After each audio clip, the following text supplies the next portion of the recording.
يسعد لي مساكن يا أحلى ناس. اليوم عملت لكم طبخة بتفوح ريحتها بكل البيت. البامية على طريقتي، طراوة صوص غني بتشهي. إذا بتحبوا الأكلات البيتية اللي بتذكر بأيام زمان خليكم معي للآخر لأنه النتيجة بتجنن. بالنسبة للمكونات، عندي هون كيسين بامية مجمدة حوالي 800 غرام،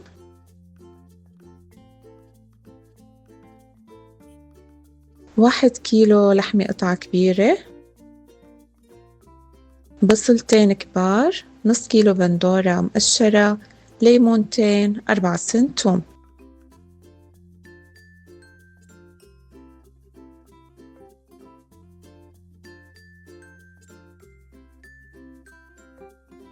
عندي دبس بندورة حوالي 6 معالق أكل أو حسب نوعية دبس البندورة، معلقتين صغار كزبرة ناشفة، معلقة صغيرة بابريكا، 3 معالق صغار ملح، معلقة صغيرة سكر، نص معلقة صغيرة ملح ليمون، معلقتين صغار بهار مشكل، معلقة أكل سمنة، زيت نباتي. أما بالنسبة لسلق اللحمة فبحتاج بصلة، 3 ورق غار، 10 حبات فلفل أسود، 10 حبات هيل، 10 حبات قرنفل. يلا نشوف طريقة التحضير مع بعض.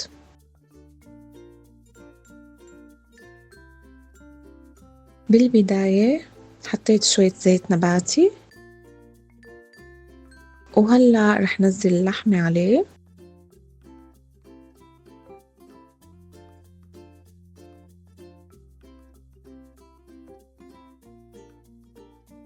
ورح قلبها منيح حتى تاخد لون فاتح على الطرفين، وبنتبه كتير منيح ما تنحرق عندي.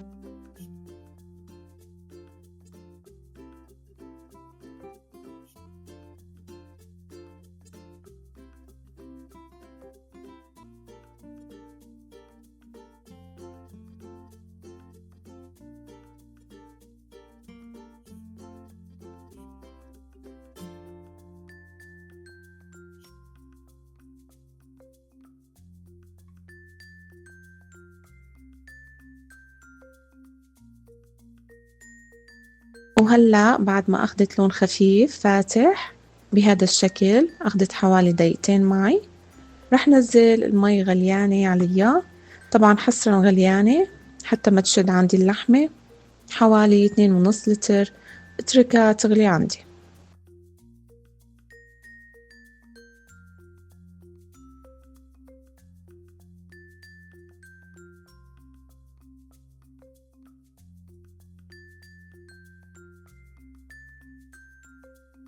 وهلأ بعد ما غليت المي عندي رح قيم الزفرة واتخلص منها.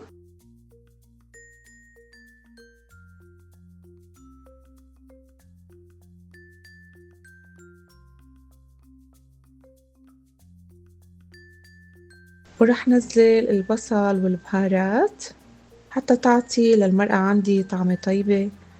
طبعا ما بحط ملح نهائيا حتى ما تقسى اللحمة.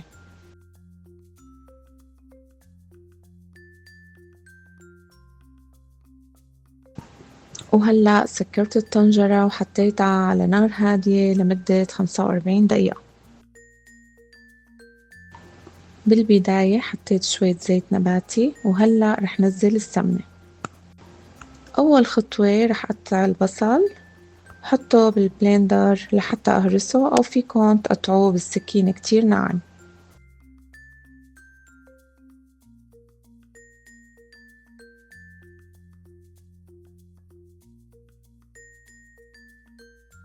وهيك البصل صار جاهز عندي. هلأ رح نزله على الزيت والسمنة حتى يدبل عندي شوي.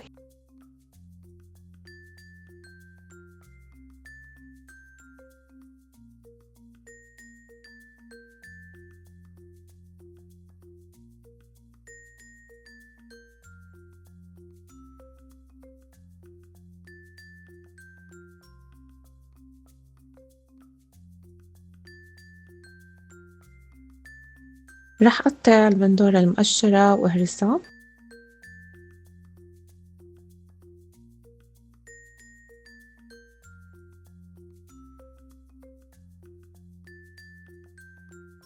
ورح ضيف دبس البندورة عليها وأخلطهم مع بعض.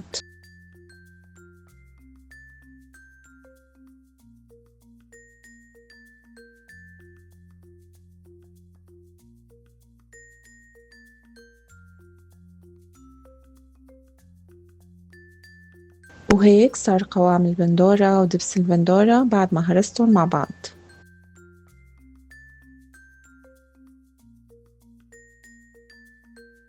هلأ رح أهرس الثوم بشكل ناعم.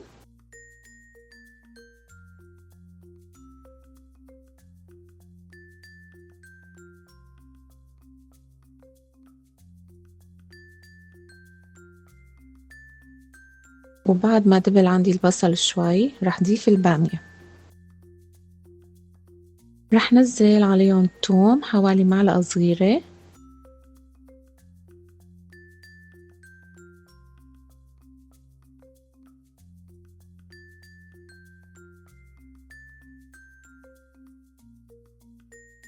ورح نزل الكزبرة الناشفة،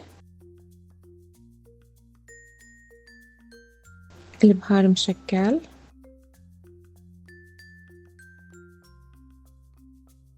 البابريكا، ورح حركهم مع بعض حوالي 5 دقايق حتى ما يصير عندي مطة بالبامية.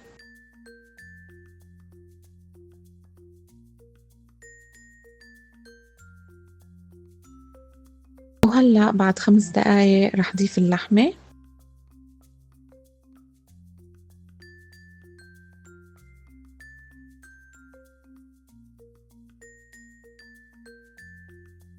ورح ضيف السكر، ملح الليمون، والملح، ورح حركهم شوي.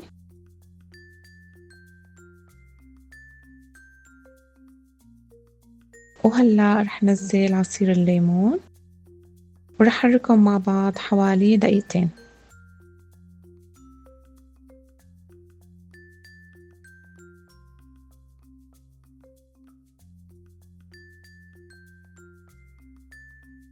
وهلأ بعد دقيقتين رح نزل البندورة مع دبس البندورة.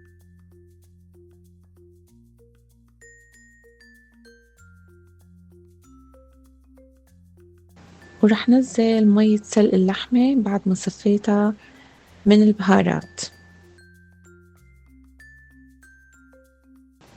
وبعد ما حطيت المي رح حركها كتير منيح وغطي الطنجرة واتركها على نار وسط حوالي ساعة أو حسب نوعية البامية. وبعد ساعة صارت البامية عندي جاهزة، ما شاء الله شكلها بيشهي. بنصحكم تجربوها بطريقتي وتعطوني رأيكم فيها.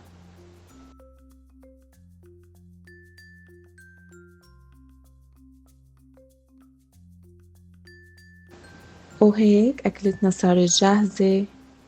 قدمت مع الرز بالشعيرية، بصراحة شكلها بيشهي. لازم تجربوها وتعطوني رأيكم بالتعليقات.